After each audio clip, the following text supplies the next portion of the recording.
ನೋಡಿ ಅತ್ತೆ ಈಗ ನೀರಲ್ಲಿ ಹಾಕಿದ ಹಲಸಿನ ಕಾಯಿ ಮತ್ತು ಮಾವಿನಕಾಯಿ ಇದು ಉಪ್ಪು ನೀರಲ್ಲಿ ಹಾಕಿದ್ದಂಥದ್ದು. ಅದನ್ನು ಕಟ್ ಮಾಡ್ತಿದ್ದಾರೆ ನೋಡಿ. ಇಲ್ಲಿ ಹಲಸಿನ ಬೀಜ ಇಷ್ಟು ತಗೊಂಡಿದ್ದಾರೆ. ಪಜ್ಜೆ ಮಾಮಿ ಹಸಿ ಹಲಸಿನ ಬೀಜ ತಗೊಂಡಿದ್ದಾರೆ ಇಷ್ಟು ನೋಡಿ. ನಂತರ ಕೆಸುವಿನ ಎಲೆಯನ್ನು ಹೀಗೆ ಕಟ್ಟಿಕೊಂಡಿದ್ದಾರೆ ನೋಡಿ, ಈ ಶೇಪಲ್ಲಿ ಕಟ್ಟಿಕೊಂಡಿದ್ದಾರೆ. ಇದಕ್ಕೆ ತೇಟ್ಲ ಅಂತ ಹೇಳುದಂತೆ ತುಳುವಿನಲ್ಲಿ. ನಾನು ಅಷ್ಟು ನೋಡೋದು ಹಾಗೆ ಟೇಸ್ಟ್ ಕೂಡ ಮಾಡೋದು ನನಗೆ ಗೊತ್ತಿಲ್ಲ ಇದರ ಬಗ್ಗೆ ಇಲ್ಲಿ ತನಕ. ಇದು ಒಂದು ಹೊಸತ್ತು ರೆಸಿಪಿ ನನಗೆ. ಹಾಗೆ ಅತ್ತೆ ಮಾಡ್ತೇನೆ ಅಂತ ಹೇಳಿದರು, ಹಾಗೆ ನೋಡ್ತಾ ಇದ್ದೇನೆ.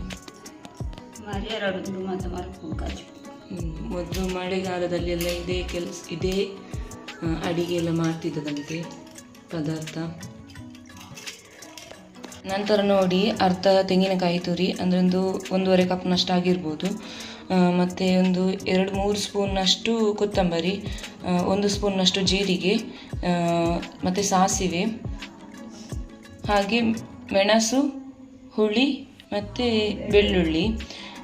ಇಲ್ಲಿ ಕೊತ್ತಂಬರಿ, ಜೀರಿಗೆ, ಸಾಸಿವೆ ಮತ್ತು ಒಣಮೆಣಸು ಇಷ್ಟನ್ನು ಡ್ರೈ ಫ್ರೈ ಮಾಡ್ಕೊಂಡು ಇಟ್ಕೊಂಡಿದ್ದೇವೆ.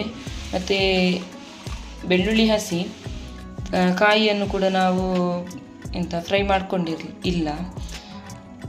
ಹಾಗೆ ಇಷ್ಟು ಇಂಗ್ರೀಡಿಯೆಂಟ್ಸ್ ನೋಡಿ. ಮೆಣಸು ನಿಮ್ಮ ಖಾರಕ್ಕೆ ಅನುಗುಣವಾಗಿ ಹಾಕಿ. ಯಾಕಂತ ಹೇಳಿದರೆ ಇಲ್ಲಿದ್ದು ಈ ಮೆಣಸು ಉಂಟಲ್ಲ ತುಂಬ ಖಾರ ಉಂಟು, ಹಾಗೆ ನಾವು ಇಷ್ಟೇ ತಗೊಂಡಿದ್ದೇವೆ, ನೋಡಿಕೊಂಡು ಹಾಕ್ಕೊಳ್ಳಿ. ಇದಕ್ಕೆ ಹುಳಿ ಯಾಕೆ ಇಷ್ಟು ಹಾಕುದಂತ ಹೇಳಿದರೆ, ಇಲ್ಲದಿದ್ದರೆ ಕಿರುಮುಡತೆ ಇದು ಕೆಸುವಿನ ಎಲೆ ಇಲ್ಲದಿದ್ದರೆ ತುರಿಸ್ತದಲ್ಲ ನಾಲಗೆಲ್ಲ, ಅದಕ್ಕೆ ಹುಳಿ ಸ್ವಲ್ಪ ಜಾಸ್ತಿ ತಗೊಂಡಿದ್ದಾರೆ. ಬೆಳ್ಳುಳ್ಳಿ ಇಷ್ಟು ಉಂಟು ನೋಡಿ.